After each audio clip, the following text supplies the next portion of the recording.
আব্দুল্লাহ ইবনে মুবারকের ছাত্ররা মাদ্রাসায় যায়। বাচ্চা হারুনুর রশিদের বিবির নাম জুবাইদা। তার একটা বাসভবন ছিল মাদ্রাসায় যাওয়ার রাস্তার পাশে। একদিন বাচ্চা হারুনুর রশিদের স্ত্রী জুবাইদা ঘুমাইতেছে।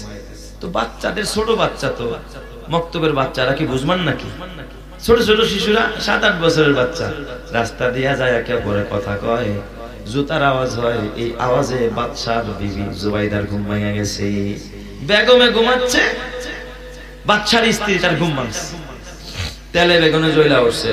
উজিরে ডাকছে, উজির দেখতো এখানে এরকম হাঙ্গামা করে কারা, এ পোলাবান্ডি কই দেখতো।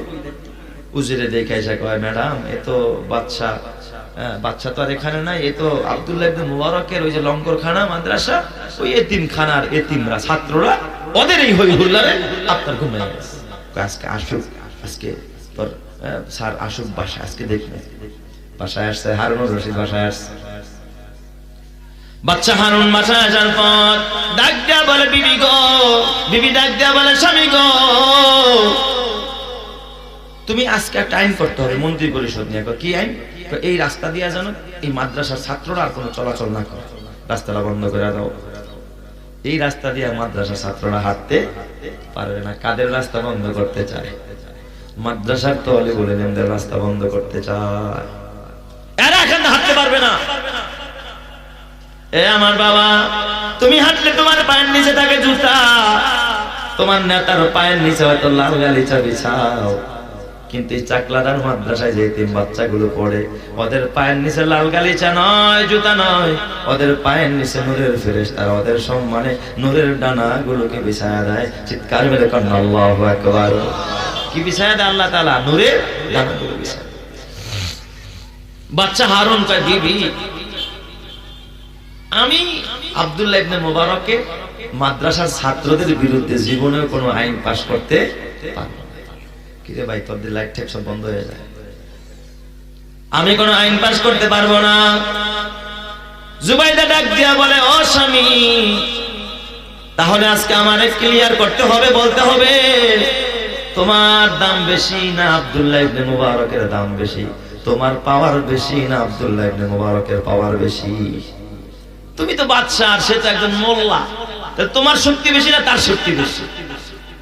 বাদশা হারুন ডাক দিয়া বলে, ও বিবি, না না, ভাবছিলাম তুমি একটা বুদ্ধিমতী। না বিবি না, তুমি তো বুদ্ধিমতী না, তুমি বোকা। বোকার স্বর্গে বাস করো বিবি। কোথায় আব্দুল্লাহ ইবনে মুবারক আর কোথায় আমি বাদশা হারুন? কার সাথে তুমি কারে তুলনা করলা বিবি গো? তুমি কার সাথে কারে মিলাইলা? আমি তো পাইছি সাদ্দাদের মিরাজ, আমি পাইছি কারুনের মিরাজ, আমি পাইছি হামানের মিরাজ, আমি পাইছি ফেরাউনের মিরাজ। আব্দুল্লাহ ইবনে মুবারক কারুনের মিরাজ পায় নাই, হামানের মিরাজ পায় নাই, আবু জেহেল, আবু লাহাব, উতবা, শাইবাদের মিরাজ পায় নাই। আব্দুল্লাহ ইবনে মুবারক মিরাজ পাইছে নবী মুহাম্মদুর রাসূলুল্লাহ। চিৎকার মেরে কান আল্লাহু আকবার। আমি তো পাইছি দুনিয়ার নোংরা রাজা বাদশাদের মিরাজ, আর আব্দুল্লাহ ইবনে মুবারক পাইছে নবী মুহাম্মদুর রাসূলুল্লাহর মিরাজ। সুবহানাল্লাহ। জোরে কোন সবাই দেখি তুমি কার সাথে কারে মিলাইলা? আমি জীবনে কোনোদিন ছাত্রদের বিরুদ্ধে আইন পাশ করতে পারবো না। আল্লাহ ওরা বাচ্চা ছিল। একদিন ওনার দরবারে এক বাবা আসছে, ছোট্ট একটা বাচ্চা নিয়ে, মাত্র 5 বছরের বাচ্চা। কয় বছরের? 5 বছরের বাচ্চা। বাচ্চা হারুনুর রশিদের দরবারে নিয়ে আসছে, কুলে কইরা বাবা, কুলে কইরা নিয়ে আসছে। 5 বছরের বাচ্চারা তো দাদা দাদি বাবা মার হাটেও মাঝে মধ্যে, আবার মাঝে মধ্যে কোথায় ওঠে, কুলে। কুলে নিয়ে আইছে। বাচ্চা হারুন আবার বাচ্চাদের সাথে দুষ্টামি করতে, দাদু কি খবর, কি খাইবা, চকলেট খাইবা, ওইটা খাইবা, এটা দেয়। বড়রা একটু বাচ্চাদের সাথে কি করে, দুষ্টামি করে, জিজ্ঞাসা করে ইনিকে, মুরব্বীর জায়গায়। বুড়ায় তখন ডাক দেয়া কয়, বাচ্চা একটা সুসংবাদ দেওয়ার জন্য আপনার দরবার আছে। কি সুসংবাদ? আল্লাহ তাআলা আমার নাতিটারে এই যে অল্প কয়দিন আগে কোরআনের হাফেজ বানায়া দিয়েছে। আরেকটু জোরে কোন আল্লাহু আকবার। কয় বছরের বাচ্চা কোরআনের হাফেজ? 5 বছরের বাচ্চা কোরআনের হাফেজ। এখন ভালো মন্দ বুঝে না, বুঝবুদ্ধি হয় নাই, এই বাচ্চা কোরআন মুখস্থ করে ফেলাইছে। আল্লাহ তাআলা ওর সিনায় কোরআন দিয়া, ওর সিনায় কোরআন দিয়া আল্লাহ তাআলা কোরআন হেফাজত করে। আমার দিকে নজর দেন, তো লাইট লাগা, ওটা দেখার তো দরকার নেই। এ যুবক ভাই, ও বুড়া বাবা, বাচ্চা হারুন ডাক দিয়া বলে, ও দাদু, ও হাফেজ সাহেব, তাহলে তুমি একটু আমারে কোরআন তেলাওয়াত করে শোনাও। কয় বছরের বাচ্চা? 5 বছরের বাচ্চা। বাচ্চারে কয় তুমি একটু কোরআন পড়া শোনাও। বাচ্চাকে আমি শোনাবো না, বায়না ধরছে আমি শোনাবো না। দাদু কয় কেন শোনাইবে না? আমার চকলেট দিতে হইবে। তখন তার চকলেটের যোগ না, আমার গুড় দিতে হবে, গুড় মিষ্টি। মিষ্টি ছাড়া আমি শুনাইতাম না। আগে এক হাতে মিষ্টি দিবা, আরেক হাতে আমি আরেক দিক দিয়ে তোমার কোরআন শোনাবো। চিৎকার মেরে কন্যা আল্লাহু আকবার। ছোট্ট বাচ্চা, 5 বছরের বাচ্চা, নিষ্পাপ বেগুনা, এই বাচ্চা যখন খোদার কোরআন পড়ে, এ আমার বাবা বাচ্চা হারুনুর রশিদ রহমাতুল্লাহ আলাইহি বাচ্চার জন্য হাদিয়া দিয়া দিলেন। আর ডাক দিয়া বলে, দাদা ভাই আমার কুলে বসো। একজন বাচ্চা, দেশের প্রেসিডেন্ট, 5 বছর এক ছোট্ট কোরআনের হাফেজকে কুলের মধ্যে বসায় যখন কোরআন পড়ছে, কয় দাদা কোন সূরা পড়বো আমারে বলো। বাচ্চা হারুন তখন সূরাতুর রহমান বড় পছন্দ করতেন। ডাক দিয়া বলে, নাতি গো সূরাতুর রহমানটা শোনাও। এত মধুর কণ্ঠে 5 বছরের বাচ্চা যখন সূরা রহমান পড়তে আরম্ভ করেছে, বাচ্চা হারুনের চোখ দিয়া চোখের পানিগুলো গড়ায় পড়ছে। বাচ্চা হারুন কাঁদতেছে আর ডাক দিয়া বলে, মালিক আমার কারণের মিরাজ দিলা, আমার হামানের মিরাজ দিলা, ফেরাউনের মিরাজ দিলা, সাদ্দাদের আমারে দিলা, আর এই কচি বেগুনা মাসুম বাচ্চারে তোমার নবী মুহাম্মদুর রাসূলুল্লাহর মিরাজ দিলা। আল্লাহ আমার যদি শক্তি থাকতো এই বাচ্চাটারে আজীবন আমি কুলের মধ্যে নিয়ে লালন পালন করতাম, কিন্তু ওর মা বাবা তো আমারে দিবে না। এই ছোট্ট হাফেজ 5 বছরের হাফেজ, এই জন্যই বাবার জীবন ধন্য।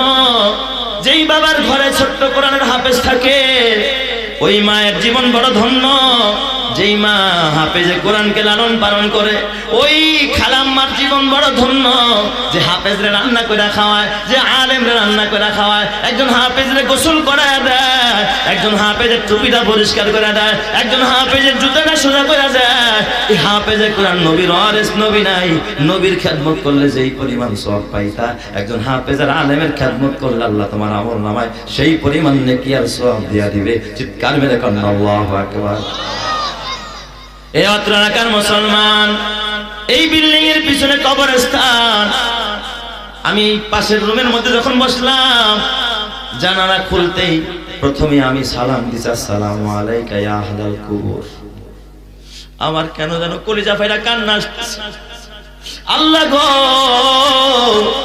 ঘরের ভিতরে যখন থাকি, কারেন্ট যখন চলে যায়, যে বাতিটা যখন বন্ধ হয়ে গেছে, মনটা খারাপ হয়ে গেছে। কারেন্ট চলে গেলে মনটা খারাপ হয়ে যায়। বিবি একা ঘরে থাকলে স্বামীরে ফোন করে, স্বামী আমার কোথায় আছেন, তাড়াতাড়ি আসেন। আমার কেন যেন ভয় লাগে, একা একা ঘরে থাকতে পারি। আমি জানালা দিয়া বারবার তাকাইতেছিলাম, কেমনে একা একা শুয়ে আছে। হায় আল্লাহ, কার বাবা যেন অন্ধকার কবরে একা, কার মা যেন একা একা অন্ধকার কবরে শুয়ে রয়েছে। আল্লাহ, একটা সময় এমন হবে, এ বাবা আজকে তুমি এখানে বসে আছো, তোমার আদর কইরা নয়, যত্ন কইরা নয়, দামি কোনো বিছানা দিয়া নয়, ওই মাটির ভিতরে সাদা কাফনে মোড়ায়া তোমার এই কবরস্থানে একা একা শোয়া রাখবে। কেমনে থাকবে একা একা ওই অন্ধকার? ছেলেটাও তোমার সাথে যাবে না, বিবিও সাথে যাবে না, তোমার মাও যাবে না, বাবাও যাবে না, জমিদারির সাথে যাবে না, ভবনটাও সাথে যাবে না, পার্টিও সাথে যাবে না, তোমার নেতাও সাথে যাবে না, নেত্রীও সাথে যাবে না, তোমার বিবিটাও সাথে যাবে না। যেই বিবি তোমার ছাড়া একা একা ঘুমাইতে ভয় পায়, বলো ওই বিবিটাও তোমার সাথে যাবে না। যাদের প্রেমেতে তুমি গো আজ হলে দিওয়ানা, এরা জেনে নাও কেউ কবরের সাথী হবে না।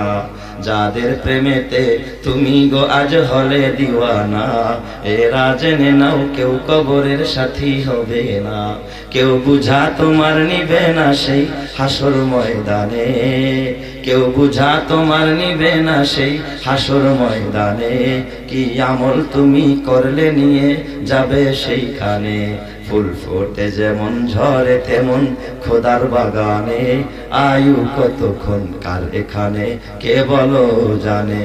তাই থাকতে সময় নাও বুঝে ভাই জীবনের মানে, সব আছে লেখা দেখে না ওই আয়াত কোরআনে। এই মহল কোঠা সোনা দানা সব পরে রবে, এই সব কবরে নিয়ে গেছে কে বলো কবে। 2 গজ জমি কয়েক গজের ওই সাদা কাফন, শুধু এইটুকুতেই হবে তোমার জেনে নাও দাফন। যা পুঁজি তোমার এখনো তার বুঝলে না মানে, সব আছে লেখা দেখে না ওই আয়াত কোরআনে। কথা ঠিক না বেঠিক জোরে কন।